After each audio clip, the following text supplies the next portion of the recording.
Hello, today I will be discussing the clinical problem related to central line bloodstream infections and what interventions aid in reducing the rates of infection. These infections are serious and are very common in the ICU around the world.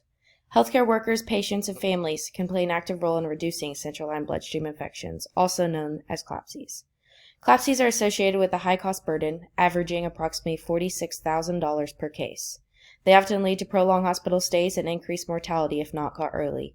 An estimated 250,000 bloodstream infections occur each year, and most are related to intravascular devices. After obtaining evidence-based research, it can be concluded that using an antiseptic barrier cap over the IV connector ports reduces the colonization of microorganisms and lowers the risk of acquiring central line bloodstream infections. These plastic caps contain a disinfectant, mostly 70% alcohol or chlorhexidine gluconate. The cap is screwed directly onto the needleless connector and continuously bathes the access point in an antimicrobial agent and can be left in place between infusions, providing improved disinfection and preventing touch or airborne pathogens from invading the hub. Most protocols recommend ABCs to be replaced each time the CVC is accessed or at least once weekly. The barrier provides protection when the hub is not in use and can be replaced with a new device to continue protection measures after use. The use of surgical and standard aseptic technique, appropriate care and maintenance of vascular access devices, flushing and locking the devices after use, and using prefilled syringes when accessing the device are the most important interventions to prevent catheter-related bloodstream infections.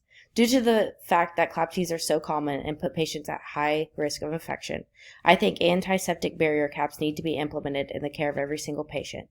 Not only do the healthcare providers who place the line, but also the nurses should be held to the standard of care to always place the caps on the central lines when a line is inserted.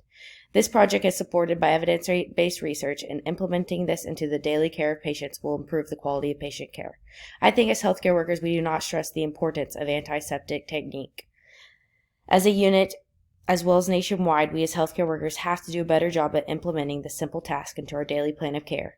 We can do this by making this a strict protocol to follow and provide education throughout the hospital on the importance of this simple task. Most of the patients that attain a central line are already at high risk of infection due to how sick or he or she may be, so we as healthcare workers need to advocate for our patients and do everything we can. I hope this project has shown everyone the importance of maintaining aseptic technique and not skipping the simple steps to help patients remain free of infection. I thank all of you for listening, and I appreciate you giving me your time.